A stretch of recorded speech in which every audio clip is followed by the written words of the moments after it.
A Soberania de Deus, por J.I. Packer. Não pretendo aqui ficar perdendo tempo, tentando provar-lhes a verdade genérica de que Deus é o soberano do mundo criado por Ele.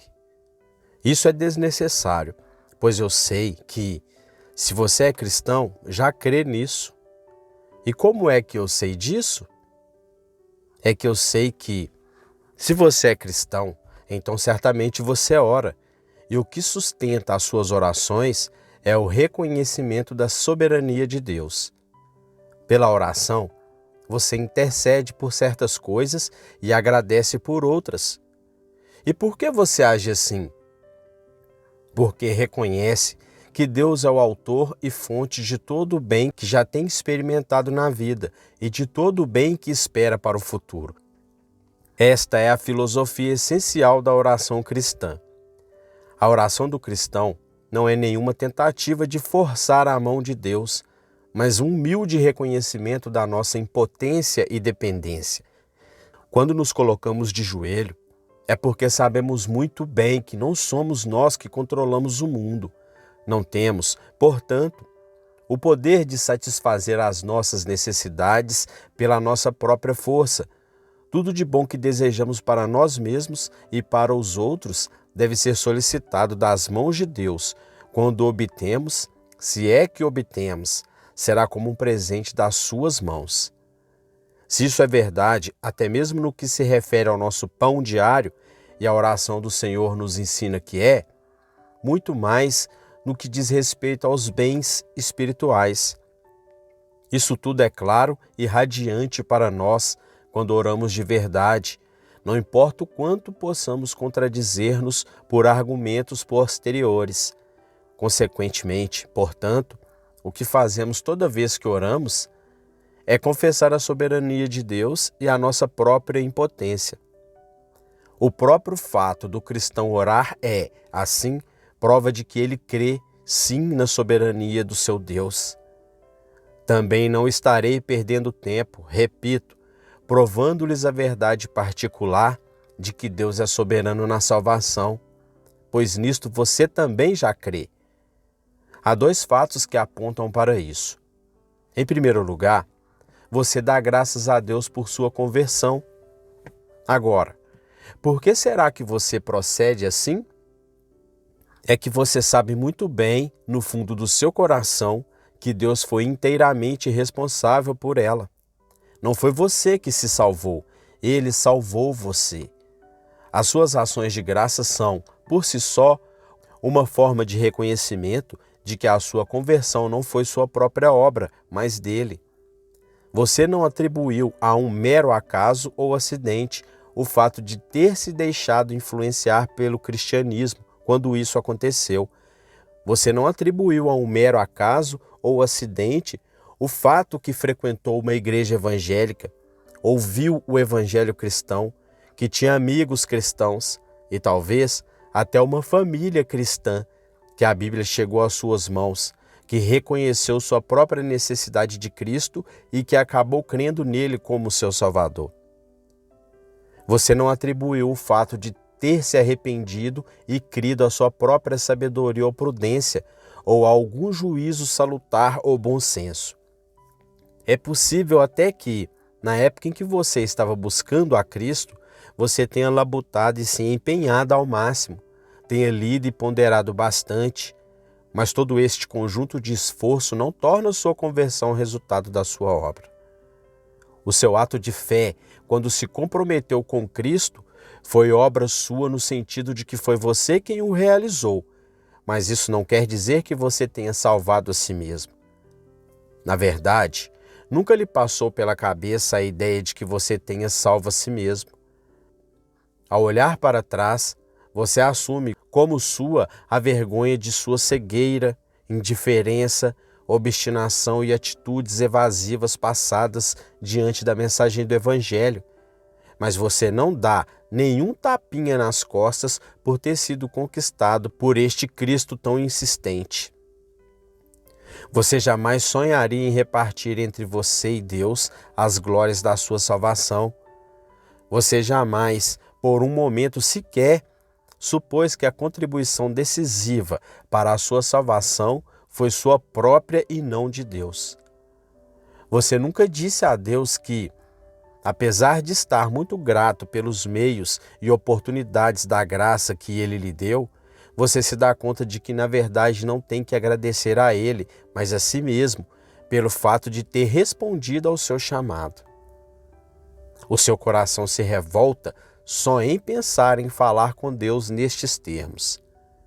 Na verdade, você lhe agradece sinceramente pelo dom da fé e do arrependimento, quanto pela dádiva de ter um Cristo em quem confiar e para quem se voltar. É por aí que o seu coração tem conduzido, desde que você se tornou um cristão. Você atribuiu a Deus toda a glória por todas as coisas envolvidas em sua salvação.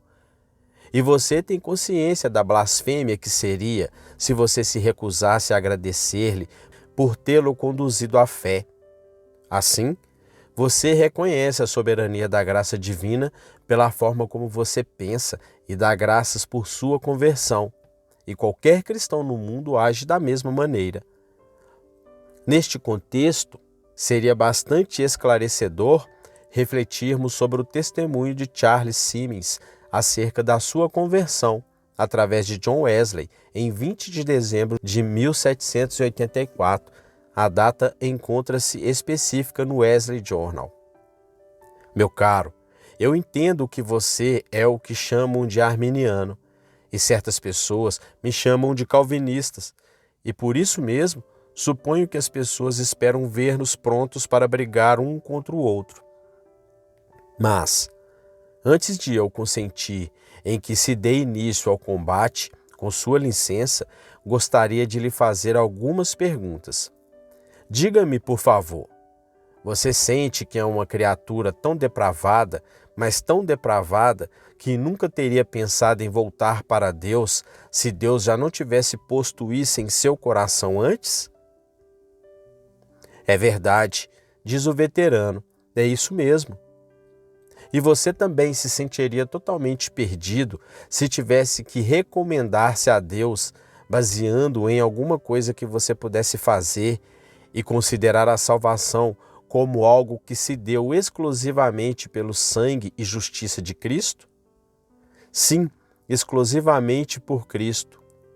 Mas, meu caro, partindo do pressuposto de que você foi inicialmente salvo por Cristo, será que ainda assim você não teria que subsequentemente, de uma forma ou de outra, salvar-se a si mesmo por suas próprias obras? É claro que não, pois eu devo ser salvo por Cristo do princípio ao fim. Admitindo então que foi inicialmente convertido pela graça de Deus, você, de um modo ou de outro, deve manter-se salvo por seu próprio poder? Não. Quer dizer então que você deve ser sustentado a cada hora e momento por Deus, tal como uma criança nos braços de sua mãe? Sim, absolutamente. E quer dizer que toda a sua esperança está depositada na graça e misericórdia de Deus para sustentá-lo até que venha o reino celestial? Certamente eu estaria completamente desesperado se não fosse ele. Então, meu caro, com sua permissão, vou levantar novamente a minha espada, pois isto não é nada mais nada menos do que o meu calvinismo. Eis aí as minhas teses da eleição, da justificação pela fé, da perseverança final. Eis aí, em essência, tudo o que eu defendo e como o defendo. Portanto, se lhe parecer bem, ao invés de ficar tentando descobrir termos ou expressões que sejam bom motivo de briga entre nós, unamo-nos cordialmente naquelas coisas em que concordamos. Mas há uma outra maneira pela qual reconhecemos a soberania de Deus na salvação. Você ora na conversão dos outros. Agora, em que termos é que você intercede por eles? Você se limita a pedir que Deus os conduza só até o ponto em que eles sejam capazes de se salvarem a si mesmos, independente dele? Não acho que você pensa assim. Acho que o que você deve fazer é orar em termos categóricos para Deus, para que Deus, simplesmente e muito decisivamente, o salve, que Ele abra os olhos de seu entendimento, amoleça seus corações duros, renova suas naturezas e mova suas vontades para que receba o Salvador. Você roga a Deus que opere neles tudo quanto for necessário para a salvação deles. Jamais lhe passaria pela cabeça considerar na sua oração que, na verdade, você não está pedindo que Deus os conduza à fé, porque reconhece que Ele não é capaz de fazê-lo. Nada disso. Quando você ora pelas pessoas não convertidas, você o faz pressupondo que é no poder de Deus que eles são conduzidos à fé. Você roga para que Ele faça precisamente isso e sua confiança em pedir repousa sobre a certeza de que Ele é capaz de fazer o que você pede. E de fato, Ele é. Esta convicção que motiva suas intercessões é a verdade do próprio Deus escrita em seu coração pelo Espírito Santo. Na oração, portanto, e quando o cristão ora, está em seu estado mais são e sábio. Você sabe que é Deus quem salva os homens. Você sabe que o que faz os homens se voltarem a Deus é a própria obra graciosa dele de atraí-los para junto de si. E o conteúdo de suas orações é determinado por este conhecimento. Assim, você reconhece e confessa a soberania da graça de Deus através de sua prática de intercessão, da mesma forma que pela ação de graças por sua própria conversão. Assim procedem todos os cristãos em toda parte. Há uma controvérsia milenar no meio da igreja sobre se Deus é realmente o Senhor em relação à conduta humana e à fé salvadora ou não. O que foi dito mostra-nos que tipo de postura que devemos assumir diante desta controvérsia. As coisas não são do jeito que parecem, pois não é verdade que alguns cristãos creem na soberania divina, enquanto outros sustentam uma tese contrária. A verdade é que todos os cristãos creem na soberania divina. Acontece que alguns não estão conscientes de que creem nisso, equivocadamente imaginam e insistem que a rejeitam. Qual a razão para este lastimável estado de coisas?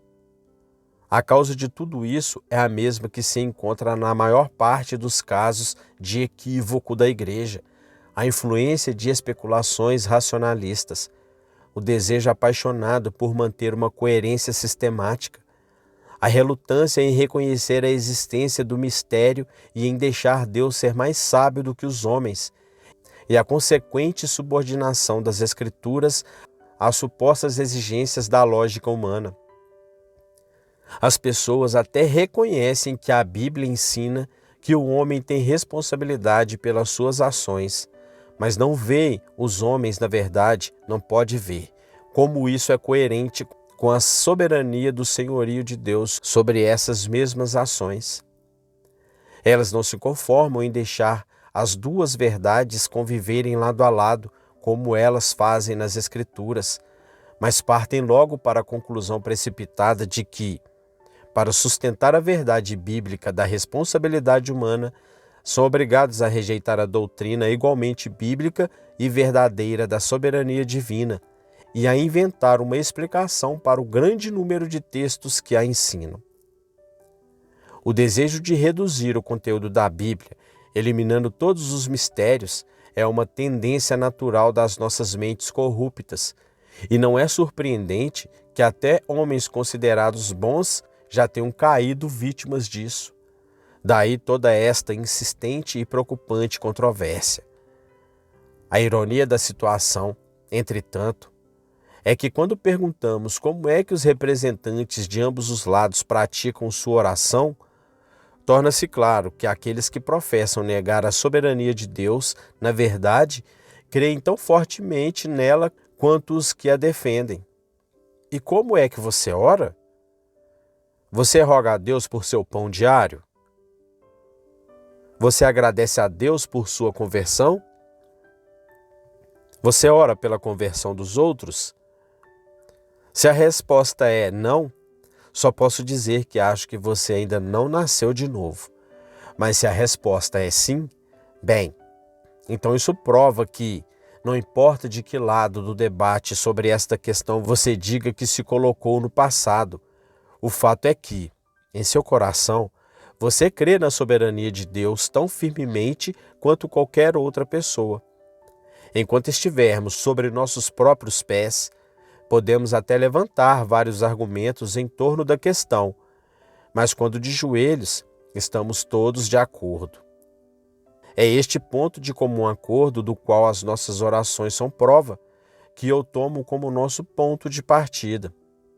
Particularmente, a que é a aparente oposição entre a soberania divina e a responsabilidade humana, ou, colocando-o de forma mais bíblica, entre o que Deus faz como rei e o que ele faz como juiz. As Escrituras nos ensinam que, como rei, ele ordena e controla todas as coisas, inclusive todas as ações humanas, segundo o seu propósito eterno. As Escrituras ensinam ainda que, na condição de juiz, ele considera todo ser humano responsável pelas escolhas que faz e as formas de procedimento a que segue. Assim, os ouvintes do Evangelho são responsáveis por suas reações e, se acaso rejeitarem as boas novas, tornam-se-ão culpados de incredulidade. O que não crer já está julgado, porquanto não crê no nome do unigênito Filho de Deus.